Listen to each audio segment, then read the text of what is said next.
Hello everyone. UGC net preparation zone में आप सभी का स्वागत है। आई होप आप लोग सभी ठीक होंगे और अपनी तैयारी जो है अच्छे से कर रहे होंगे। तो जैसे ही बच्चों हमारा नेट के पेपर का बस एक महीना ही बच गया है, तो हम यूजीसी नेट पॉलिटिकल साइंस के प्रैक्टिस सेट कर रहे हैं। जो आज तक के प्रीवियस ईयर क्वेश्चन पेपर है, डेली हम एक क्वेश्चन पेपर सोल्व कर रहे हैं। तो आज हम दिसंबर 2008 का यूजीसी नेट का पेपर सोल्व करेंगे। तो इससे पहले हमने 2004 से लेके 8 तक आ गए हैं हम। वो दूसरे चैनल पर है। उस चैनल में कोई प्रॉब्लम आएगी तो ये चैनल हमने कल से स्टार्ट किया है। तो आप सभी से रिक्वेस्ट है कि प्लीज़ चैनल को सब्सक्राइब कीजिए। जिसने चैनल को सब्सक्राइब नहीं किया है वो चैनल को सपोर्ट कीजिए, वीडियो को लाइक शेयर ज़रूर कीजिए। तो चलिए बच्चों, आज का हमारा प्रैक्टिस है स्टार्ट करते हैं। तो आज का हमारा फर्स्ट क्वेश्चन है, प्रथम व्यवस्थित भारतीय राजनीतिक सिद्धांत इसमें पाया जाता है। तो इनमें से किसमें जो है भारतीय राजनीतिक सिद्धांत पाया जाता है? वेद, अर्थशास्त्र, शुक्र नीतिसार या भगवद गीता? तो जो भारतीय राजनीतिक सिद्धांत पाए जाते हैं वो अर्थशास्त्र में पाए जाते हैं। और ये किसके द्वारा कहा गया था बच्चों? ये कौटिल्य।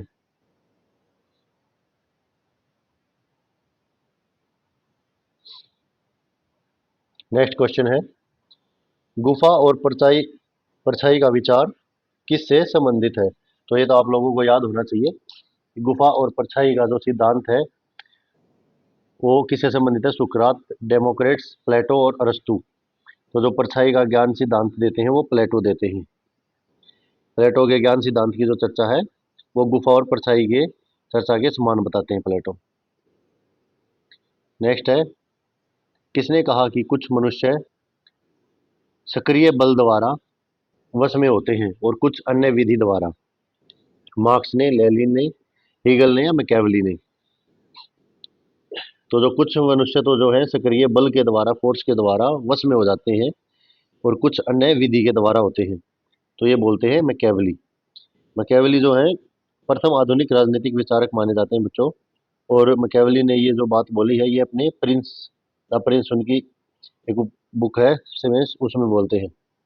और वो बोलते हैं कि राजा को जो है चारों अस्त्रों का इस्तेमाल करना चाहिए, साम दाम दंड भेद, जिसकी भी आवश्यकता हो। फिर है, सुख दुख समाकलन के विचार का प्रतिपादन किसने किया? तो सुख दुख समाकलन के विचार का प्रतिपादन जो है मैकियावेली, होब्स, बेंथम या मार्क्स? तो वो करते हैं बेंथम। बेंथम के द्वारा किया गया। बेंथम जो है उपयोगितावादी थे और बेंथम जो मानते थे कि मनुष्य का जो है वो आनंद और पीड़ा दो चीज़ों के मेन प्रभुत्व है इसके अंदर। और ये उन्होंने बोला था अपनी पुस्तक an introduction of the principle of moral and resignation 1879 में। नेक्स्ट है, अंत विरोधियों का सिद्धांत किसने प्रतिपादित किया? तो अंत विरोधियों का जो सिद्धांत है माओ, होब्स, मील या लोक? तो अंत विरोधियों का सिद्धांत प्रतिपादित करते हैं माओ। माओ जो है वो साम्यवादी दर्शन के समर्थक थे।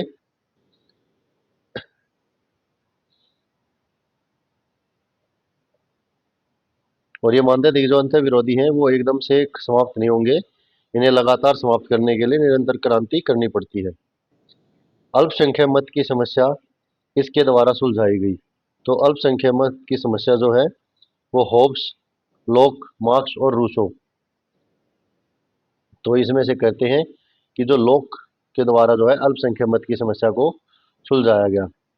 लोक का मानना यह था कि जो सामाजिक समझौते हैं वो बहुमत के आधार पर होते हैं, जो अल्पसंख्यक है वो दब के रह जाते हैं।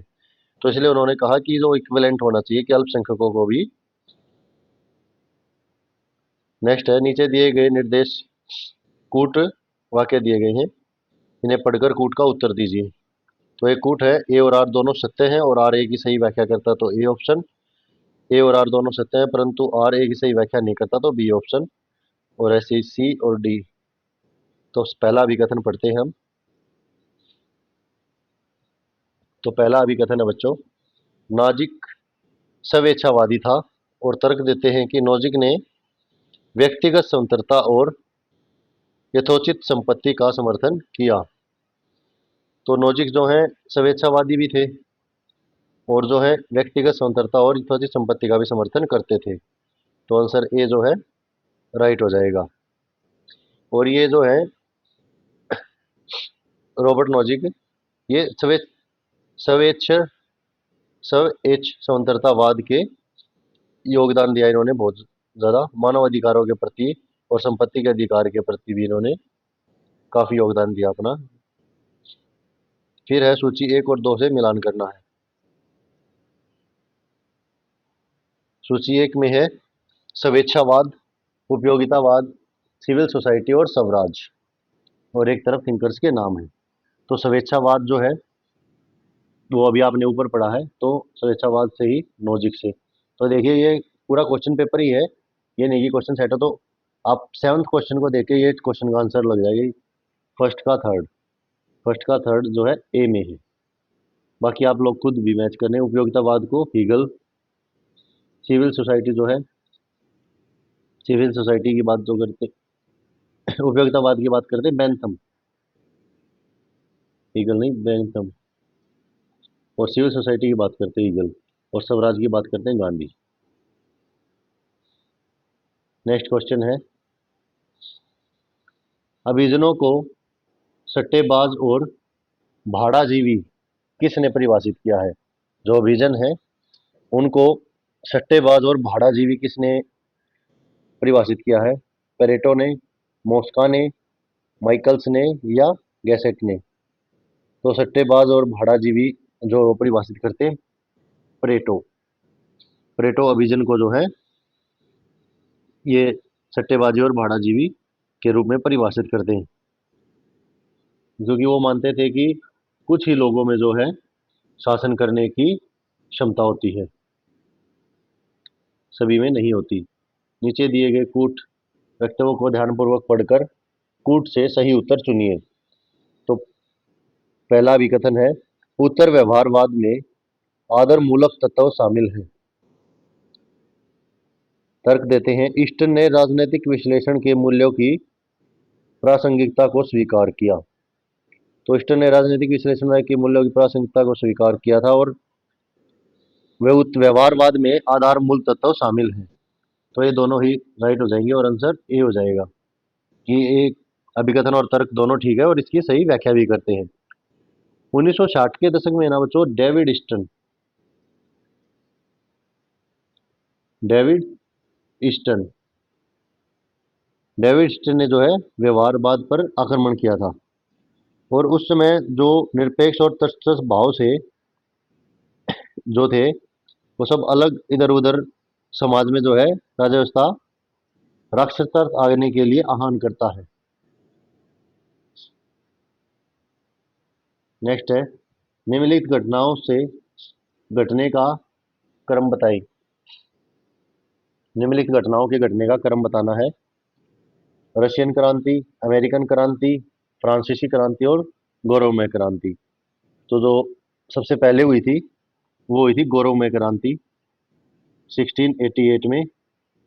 फिर हुई थी अमेरिकन क्रांति 1776 में।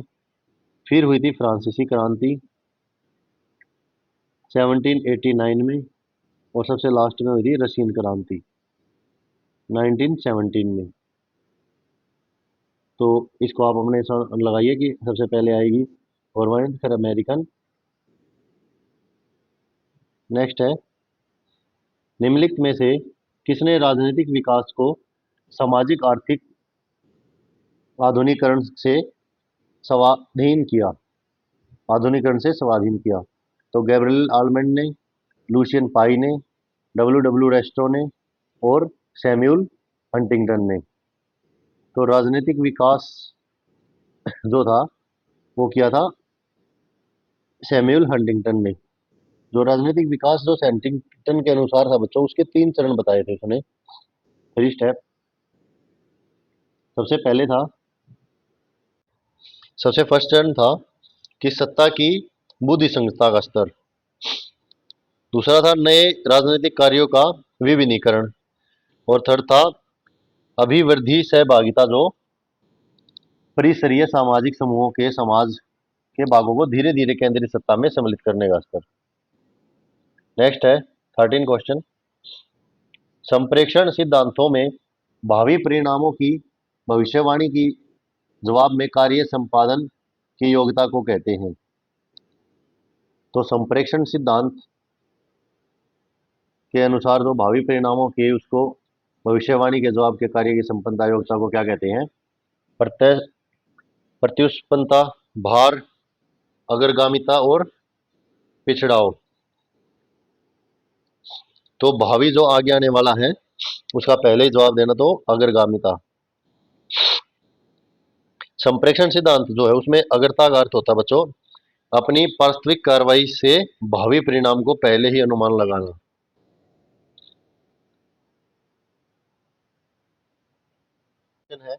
नेक्स्ट क्वेश्चन है बच्चों, निम्नलिखित में से किसने मिथ्या दाब समूह की बात की है? तो मिथ्या दाब समूह की बात कौन करते हैं? डुवर्जर, जॉन ब्लांडेल, आलमंड और जेम्स यूक।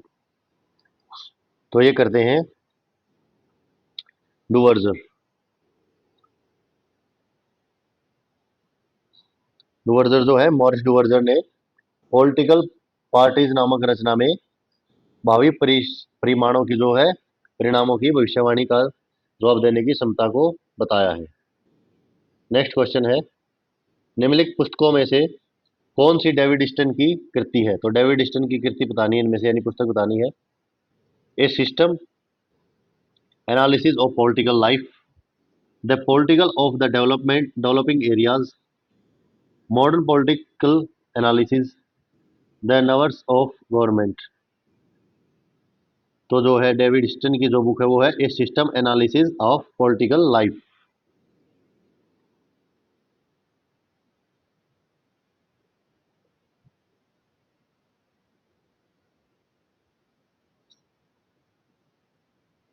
नेक्स्ट है, मैक्स वेबर के नौकरशाही के मॉडल को में व्यवहारवादी आलोचक हैं।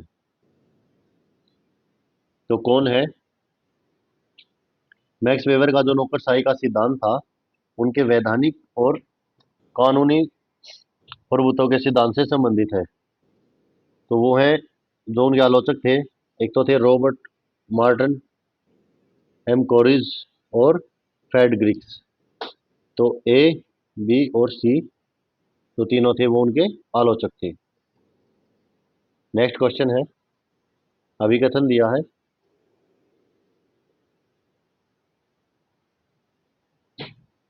राजनीतिक समाजीकरण एक प्रक्रिया है जिसके द्वारा राजनीतिक सांस्कृतिक कायम रखी जाती है, राजनीतिक संस्कृतियां कायम रखी जाती हैं और बदली जाती हैं।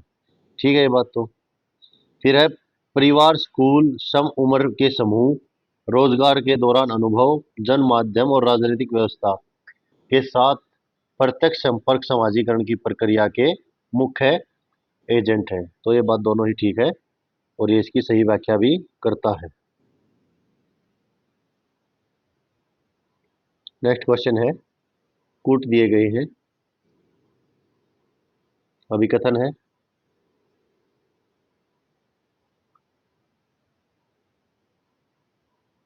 अभिकथन है, न्यायिक विवेचन की शक्ति का इस्तेमाल करने में भारत ने सर्वोच्च न्यायालय की तुलना में यूएस सर्वोच्च न्यायालय ज्यादा शक्तिशाली है।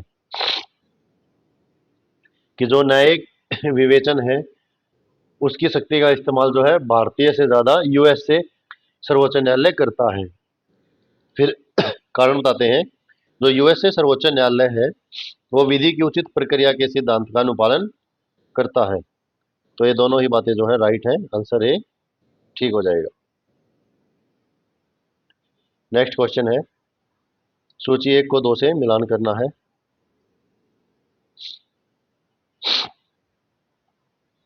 ड्यूस, रिगस, पेरेटो और हंटिंगटन ये विचारक दिए गए हैं, उनके विचार हैं। तो कौन किसके साथ मैच करता है? तो ड्यूस जो है वो बात करते हैं ग्रहीता या संग्रहण केंद्र की। रिक्स कहते हैं विकास फंदा। और पेरेटो करते हैं प्रजातंत्र को भ्रष्टाचार मशीन, राजनीति और गुंडागर्दी के साथ अभिन्न समझना। और हंटिंगटन करते हैं आधुनिकीकरण बहुमुखी प्रक्रिया। तो ए आंसर हमारा राइट हो जाएगा। नेक्स्ट है, अभिकथन है, आर्थिक विकास संकीर्ण बंधनों के महत्व को गैर संकीर्ण आर्थिक बाध्यता का द्वारा कम कर देता है। जो आर्थिक विकास है वो संकीर्णीय बंधनों के महत्व से गैर संकीर्णीय गैर संकीर्ण आर्थिक बाध्यताओं को द्वारा कम कर देता है। और तर्क देते हैं, सांप्रदायिक झगड़े ज्यादा से ज्यादा बढ़ गए हैं। सांप्रदायिक झगड़े ज्यादा से ज्यादा बढ़ गए हैं, ये बात ठीक है। और आर्थिक विकास संकीर्ण बंधनों के महत्व को गैर संकीर्ण आर्थिक बाध्यता द्वारा खत्म कर देते हैं, ये भी ठीक है। बट ये दोनों एक दूसरे से व्याख्या तो ठीक नहीं कर रहे हैं, तो आंसर बी राइट हो जाएगा।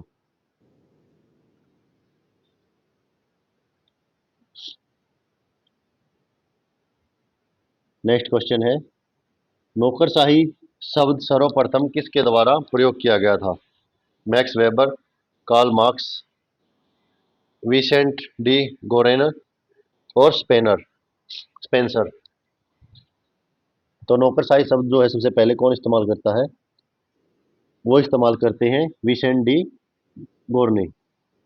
मैं बच्चों आप लोगों को सिर्फ क्वेश्चन रीड करके और ऑप्शन दे रहा हूँ, तो इस जो बीच में टाइम है वो आप लोग अपने आंसर लगाएं। ये प्रैक्टिस सेट है, ये नहीं है कि मैं आपको इसकी पूरी डिटेल और पूरी जानकारी प्रोवाइड करवाऊँ।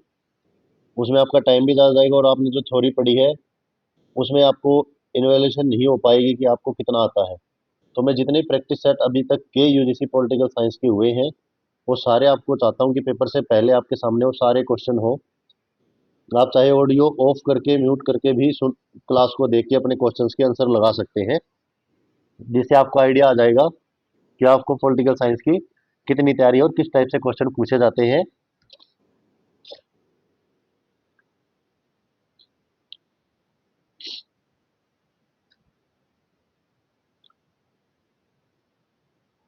और जो मैक्स वेबर है वो सबसे पहले नौकरशाही का प्रयोग करते हैं शब्द का, और कहाँ करते हैं? The theory of social and economics organisation नामक पुस्तक में। फिर है, निम्न में से कौन सा कथन ब्रिटिश संसदीय व्यवस्था के बारे में सत्य है? तो ब्रिटिश जो संसदीय व्यवस्था है, महारानी हमेशा कैबिनेट की सलाह पर कार्य करती है, कैबिनेट सामूहिक उत्तरदायित्व के सिद्धांत पर कार्य करती है, संसद किसी भी विषय पर कानून बना सकता है, न्यायालय कानून को असंवैधानिक उद्घोषित कर सकते हैं। जब ब्रिटिश जो है उसमें मेन हेड जो है वो रानी है, तो न्यायालय कैसे उद्घोषित करेंगे असंवैधानिक? तो डी को काट दो, तो डी इसमें से काट दो, इसमें से काट दो, इसमें से, सी आंसर जो हमारा राइट हो जाएगा। ऊपर तीनों बातें जो है राइट है ब्रिटिश संसदीय व्यवस्था के बारे में। नेक्स्ट है, प्रतिपक्ष त्याग कानून रखा गया है प्राकथन में, मौलिक अधिकारों के चैप्टर में, संविधान की 6ठी अनुसूची में या संविधान की 10वीं अनुसूची में? तो प्रतिपक्ष त्याग कानून रखा गया है संविधान की 10वीं अनुसूची में। 10वीं अनुसूची में जो है दल परिवर्तन कानून से संबंधित है हमारी, तो इसमें 52वां संविधान संशोधन है जो कि 1985 से जोड़ा गया है। नेक्स्ट है, उपराष्ट्रपति के चुनाव में कौन वोट देता है? तो उपराष्ट्रपति के चुनाव में कौन वोट देता है? विधानसभा के सदस्य, विधान परिषद के सदस्य, संसद के निर्वाचित सदस्य, संसद के मनोनीत और निर्वाचित सदस्य।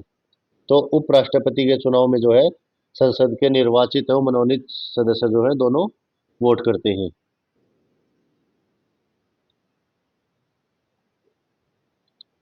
नेक्स्ट क्वेश्चन है, निम्नलिखित में से कौन सा शब्द संविधान में समाविष्ट नहीं है? धर्मनिरपेक्ष, संघीय, प्रजातांत्रिक और समाजवादी। तो जो हमारे संविधान में कौन सा शब्द जो समाविष्ट नहीं है वो है संघीय।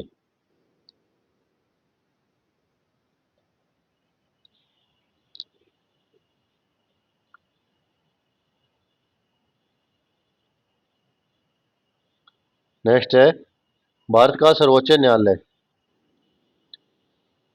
का मूल परंतु अपील संबंधी क्षेत्राधिकार नहीं है।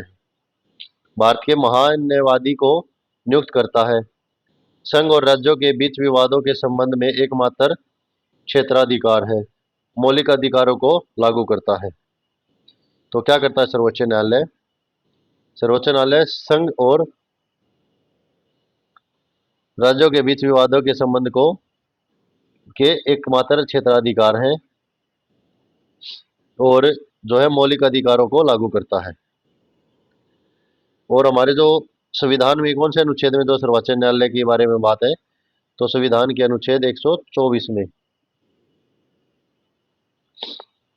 सर्वोच्च न्यायालय के बारे में प्रावधान है।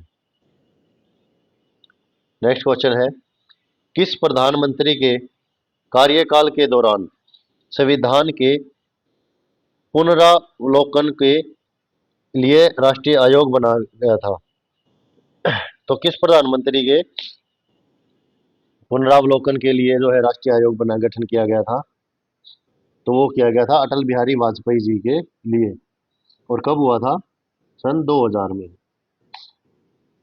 11 सदस्यों की जो इस आयोग की कमेटी बनाई गई थी और जो इसके अध्यक्ष थे उच्चतम न्यायालय के पूर्व न्यायाधीश M.N. वेंकटचेल्या थे। नेक्स्ट क्वेश्चन है, ये फिर से कूट दिए गए हैं। अभिकथन है, नेहरू ने कहा था कि शासन की अधीनता स्वीकार करना मनुष्य और प्रभु के विरुद्ध अपराध है। नेहरू ने कहा था कि किसी के शासन की अधीनता स्वीकार करना मनुष्य और प्रभु के विरुद्ध अपराध है। और तर्क दिया, सब व्यक्ति एक समान नहीं जन्मे हैं। तो नेहरू जी ने ये तो कहा था कि शासन की अधीनता स्वीकार करना किसी के भी शासन की प्रभु के विरुद्ध अपराध है। और आधुनिक भारत में जो है सुलझे हुए राज मृग है, लेकिन ये नहीं था कि सब व्यक्ति एक समान नहीं है। तो ये गलत हो जाएगा, ये ठीक है। तो आंसर सी जो है राइट हो जाएगा। नेक्स्ट है, नीचे दिए गए कूट संकेतों का उपयोग करके निम्नलिखित को कालानुक्रम क्रम में रखें। तो सबसे पहले केशवानंद भारती केस, गोलकनाथ केस, मीनवार्म case, Sajjan Singh case. Minerva mills case जो है शायद सबसे लास्ट केस था इनमें से। चलो स्टार्टिंग से करते हैं। आपको केस जरूर याद करने, क्योंकि हर पेपर में एक केस से संबंधित क्वेश्चन 100% आता है। तो सबसे पहले आता है सज्जन सिंह का केस, 1964 में आता है। फिर आता है गोलकनाथ केस, ये आता है 1967 में। फिर आता है केशवानंद भारती केस 1973 में। और सबसे लास्ट में आता है मिनरवा मिल्स केस, ये आता है आपका 1980 में। आपको केस जरूर याद रखने बच्चों, क्योंकि एक क्वेश्चन हर बार आता है केस से। फिर सूची दी गई है, मिलान करना है। ऑल इंडिया मुस्लिम लीग का उद्भव, लखनऊ समझौता, मोतीलाल नेहरू रिपोर्ट और कामागाटो मारू घटना। तो जो ऑल इंडिया मुस्लिम लीग है वो कब थी? वो थी 1906 में। और लखनऊ समझौता होता है 1916 में। और मोतीलाल नेहरू रिपोर्ट जो पेश होती है वो 1928 में। और कामागाटा मारू घटना होती है 1914 में। नेक्स्ट क्वेश्चन है, सूची 1 को 2 से मिलान करना है। राज्य है और 14वीं लोकसभा सदस्यों की संख्या है। तो पंजाब में, महाराष्ट्र में, गोवा में और सिक्किम में कितने कितने जो है लोकसभा सदस्य की संख्या है? तो महाराष्ट्र में कितनी है? महाराष्ट्र में सबसे ज़्यादा है। तो इनमें से सबसे ज़्यादा कौन सी है? 14। सभी में से आपको देख लेगी महाराष्ट्र में सबसे ज़्यादा है 48। तो ए का 2, तो यहीं पे आपका क्वेश्चन रिलीव हो जाएगा। और गोवा में सबसे कम है, ये तो आपको पता है। गोवा में एक सेकंड, गोवा में नहीं, इसमें सिक्किम में सबसे कम है, क्योंकि यहाँ पे सिक्किम भी दे रखा है, फिर गोवा आता है और पंजाब में 13 आता है। नेक्स्ट है, संसद में बजट पेश करते समय कौन सरकार का प्रतिनिधित्व करता है? प्रधानमंत्री, वित्त मंत्री, लोकसभा का अध्यक्ष या राज्यसभा का सभापति? तो यह तो आपको वैसे भी याद हो गया होगा कि हमारे जो फिलहाल के वित्त मंत्री हैं वो बजट पेश कर रहे हैं, और आप सभी उनको भली भांति जान चुके हैं, जितना जीएसटी और टैक्स आप लोग दे रहे हैं। तो जो है तो आम बजट जो है वो वित्त मंत्री के द्वारा पेश किया जाता है फरवरी माह के अंतिम कार्य दिवस में। कब पेश किया जाता है? फरवरी महीने के अंतिम कार्य दिवस में।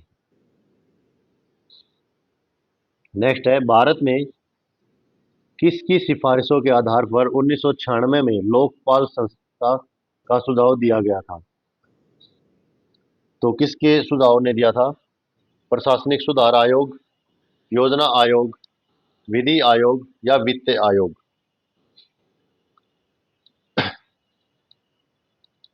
तो ये दिया था भारतीय प्रशासनिक सुधार आयोग के द्वारा। कब दिया गया था? 1967 में। और सबसे पहले जो ये है लोकपाल संस्था का जो है सबसे पहले कहाँ लागू की गई थी? ये स्वीडन में लागू की गई थी 1809 में। नेक्स्ट है, भारत के नियंत्रक एवं महालेखा परीक्षक द्वारा निम्न में से कौन सा कृत्य संपन्न किया जाता है? बजट को प्रस्तुत और पारित करना, बजट की क्रियान्वित करना, राष्ट्रीय लेखाकरण या लेखा परीक्षण? तो नियंत्रण और महालेख परीक्षक जो है वो लेखा परीक्षण करते हैं, और ये किसके अंतर्गत आते हैं? ये अनुच्छेद 148 के तहत आते हैं, और इनकी नियुक्ति जो है राष्ट्रपति करता है।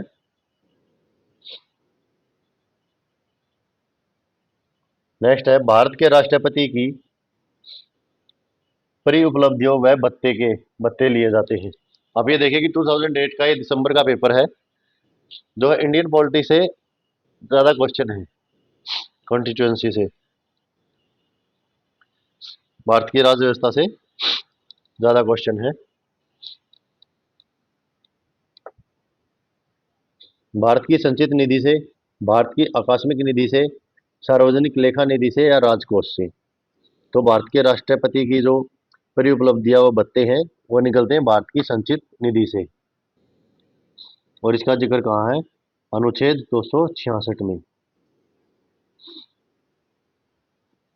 नेक्स्ट है, अभिकथन है, संविधान के अंतर्गत राज्य सरकारें राज्य वित्त आयोग नियुक्त करने के लिए बाध्य होती है कि संविधान के अंतर्गत राज्य सरकारें जो है राज्य वित्त आयोग नियुक्त करने के लिए बाध्य होती हैं भाई। राज्य सरकारें द्वारा स्थानीय निकायों को दी जाने वाली वार्षिक धनराशि का निर्धारण राज्य वित्त आयोग द्वारा किया जाता है। तो दोनों ही बातें बिल्कुल राइट है, और ये इसको सही होकर करी तो आंसर ये जो हमारा राइट हो जाएगा। और ये मिलते हैं आपको राज्य के जो सभी सरकारों के जो है वित्त आयोग की नियुक्ति अनुच्छेद 2431 में।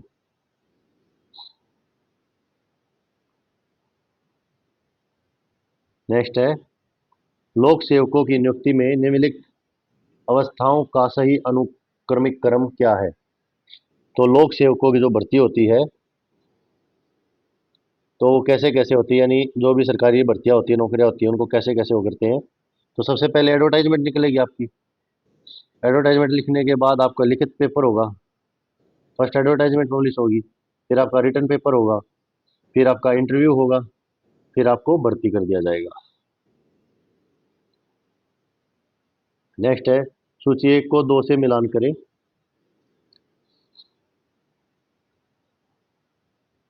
संस्थानम समिति, अशोक मेहता समिति और कोठारी समिति और फलकान समिति। तो संस्थानम समिति जो थी वो भ्रष्टाचार की रोकथाम के लिए थी, और अशोक मेहता समिति जो थी वो पंचायती राज की द्विस्तरीय व्यवस्था को लागू करने के लिए थी, और कठारी समिति जो थी वो थी नव भर्ती कराने की नीति और चयन के तरीकों के लिए। और फाल्कन समिति थी ब्रिटिश सिविल सर्विसेज का पुनर्गठन पुनर्संगठन के लिए। नेक्स्ट क्वेश्चन है, लोक प्रशासन के अध्ययन के लिए हर्बर्ट ए साइमन का उपागम है। तो हर्बर्ट ए साइमन का उपागम क्या है?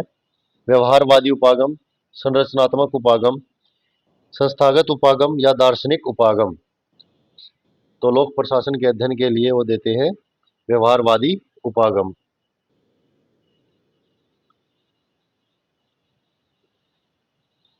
जो ये है उपागम है, ये व्यवहारवादी, इसमें वो क्या करते हैं कि जो लोक प्रशासन के लिए वो न्यूनतम जो है आधुनिक जो मनोविज्ञान, समाजशास्त्र, राजनीति शास्त्र आदि सिद्धांत और इनका जो है दृष्टिकोण इन सब के संपर्क में लाना चाहते हैं जो स्कूलों के बच्चों को या जो सामाजिक प्रणाली स्कूल से इनसे संबंधित है। ये शक्ति संतुलन के सिद्धांत का लक्ष्य क्या है? तो शक्ति संतुलन के सिद्धांत का लक्ष्य युद्ध, यथापूर्व स्थिति, असंतुलन और संतुलन। तो शक्ति संतुलन के सिद्धांत का मतलब है यथापूर्व स्थिति। मैंने बच्चों बहुत सी कम क्लासेस जब मैंने तैयारी की थी या कभी पढ़ते थे तो टीचर की कम सुन के इसको अनम्यूट करके अपने क्वेश्चंस की ज़्यादा प्रैक्टिस, जिस क्वेश्चंस का आंसर नहीं पता या इसके बारे में कुछ डिटेल है तो फिर उस क्वेश्चन के बारे में थोड़ा रिसर्च और खुद के उसके बारे में जानकारी रखना। क्योंकि इस टाइम पे अगर ये नहीं है कि आप लोग सिर्फ क्वेश्चन का आंसर रिलीव करके उसको छोड़ दोगे, जो क्वेश्चन आपको ये लगा कि ये मेरे को बिल्कुल नहीं आ रहा तो उसके लिए थोड़ा सा पढ़िए। संयुक्त राष्ट्र के चार्टर का कौन सा चैप्टर राष्ट्र संघ के परिसंवाद के अनुच्छेद 16 का प्रतिरूप है? तो संयुक्त राष्ट्र के चार्टर का चैप्टर जो है 7 राष्ट्र संघ के संविदा के अनुच्छेद 16 का प्रतिरूप है। और जो संयुक्त राष्ट्र यूएनओ यूएनओ की स्थापना कब हुई थी? 1944 में। कहाँ हुई थी? वाशिंगटन में।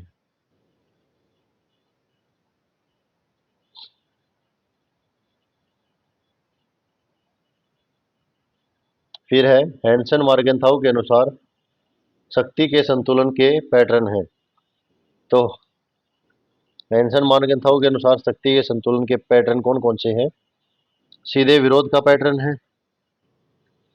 प्रतिस्पर्धा का पैटर्न है। तो ये दो ही जो है आंसर ये राइट हो जाएगा। पैटर्न है हैंसन मार्गेंथाउ के। निम्नलिखित को उनके उद्भव के अनुसार कालानुक्रम क्रम में रखें। नेम, डब्ल्यूटीओ, नव अंतर्राष्ट्रीय आर्थिक व्यवस्था और साफ्टा। तो सबसे पहले जो नेम है, नेम कब बन रहे हैं? ये बनता है 1961 में। नव अंतर्राष्ट्रीयवाद व्यवस्था आती है फिर इसके बाद 1974 में। फिर आता है साफ्टा 1991 में। और डब्ल्यूटीओ की स्थापना होती है बच्चों 1995 में। नेक्स्ट क्वेश्चन है, निम्नलिखित में से कौन सा राष्ट्रीय हित को उन्नत करने का उपकरण समझा जाता है? तो राष्ट्रीय हित को उन्नत करने का उपकरण मत प्रचार, युद्ध, अंतर्राष्ट्रीय विधि या कूटनीति। ये क्वेश्चन आपको हाल फिलहाल की जो हमारी सिचुएशन है उसको देख के आपको लगाना चाहिए कि राष्ट्रीय हित को उन्नत करने का उपकरण है ये, तो ये है कूटनीति।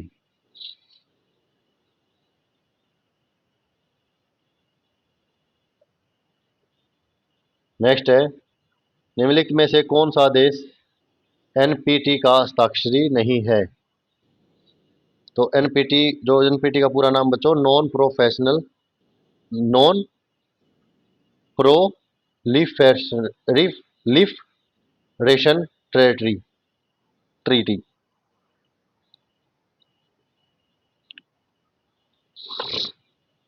तो इसमें से कौन निम्न हस्ताक्षरी नहीं है? तो भारत नहीं है। भारत, फ्रांस, चीन, ब्राजील अर्जेंटीना तथा पाकिस्तान ने इस पर साइन करने से मना कर दिया था।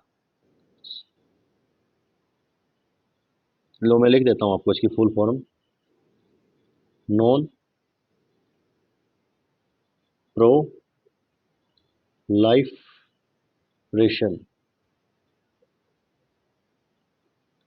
ट्रीटी।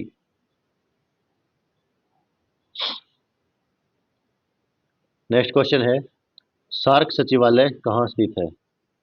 तो सार्क सचिवालय कहाँ स्थित है? नई दिल्ली, इस्लामाबाद, ढाका या काठमांडू? तो सार्क सचिवालय जो है वो ढाका काठमांडू में स्थित है। आंसर डी राइट हो जाएगा। सार्क का पूरा नाम बच्चों south Asian association for regional corporation, और इसकी स्थापना कब हुई थी? 7-8 दिसंबर 1985। और इसके सदस्य कौन कौन है? भारत, पाकिस्तान, नेपाल, भूटान। भारत को आप इंडिया लिख देता हूं मैं, आई बना देता हूं, आपको याद करने में आसानी होगी। इंडिया, पाकिस्तान, नेपाल, भूटान और अफगानिस्तान भी हो गया है, मालदीव, श्रीलंका और बांग्लादेश। नेक्स्ट है, भारत का सबसे बड़ा व्यापार सहयोगी कौन है? तो भारत का सबसे बड़ा व्यापार सहयोगी एशियन, एपेक, ओआईसी और ईयू। तो इनमें से कौन है जो भारत का सबसे बड़ा व्यापार सहयोगी है? तो भारत का सबसे बड़ा व्यापार सहयोगी है यूरोपियन यूनियन, ईयू। नेक्स्ट है, कूट दिया गया है, अभिकथन है, शांति स्थापना प्रयास युद्ध स्थितियों को स्थिर कर देता है बजाय उनका समाधान करने की। ठीक बात है ये, कि शांति स्थापना प्रयास जो है युद्ध स्थितियों को स्थिर कर देता है बजाय उनका समाधान करने की। यानी उनके जो प्रॉब्लम है उसको सॉल्व आउट नहीं करता, बट उनको रोक देता है कुछ समय के लिए। तर्क देते हैं कि शांति स्थापना प्रयास का यूएन चार्टर में जिक्र नहीं किया गया भाई। तो आर गलत हो जाएगा, ए सही है, तो आंसर सी राइट हो जाएगा।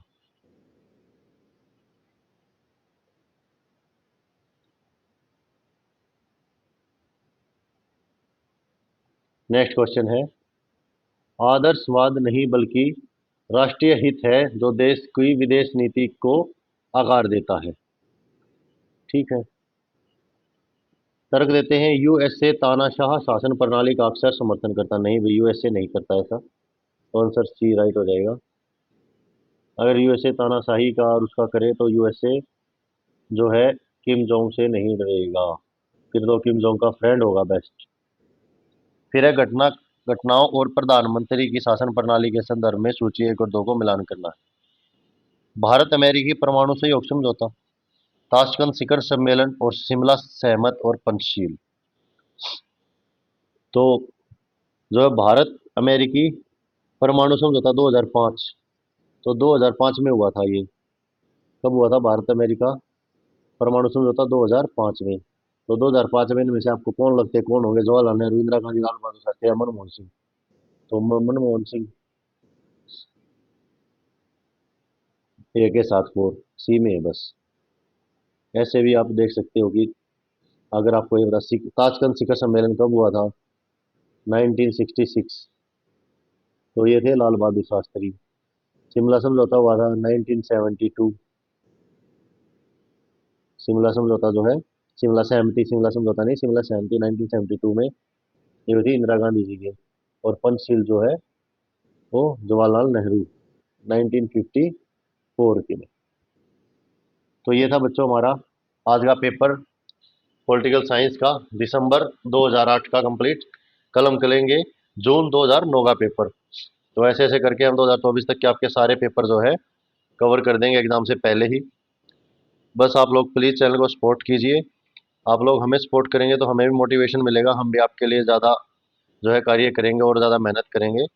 और आप लोग अपनी तैयारी जोर शोर से रखिए। और आपको अगर किसी भी थिंकर के एमसीक्यूज प्रैक्टिस सेट चाहिए या किसी भी टॉपिक पे, जैसे वेस्टर्न पॉलिटिक्स के हमारे उस चैनल पे तो काफ़ी थिंकर्स के हैं, यहाँ भी अगर आप लोग बोलोगे तो डालेंगे, और पेपर 1 की और पेपर 2 की डेली आपको क्लासेस मिलेंगी। पेपर 1 भी जो आपको 10 के 10 यूनिट्स के क्वेश्चन मिलेंगे प्रीवियस ईयर के ही, और पेपर 2 भी आपको कंप्लीट पेपर मिलेगा डेली के डेली।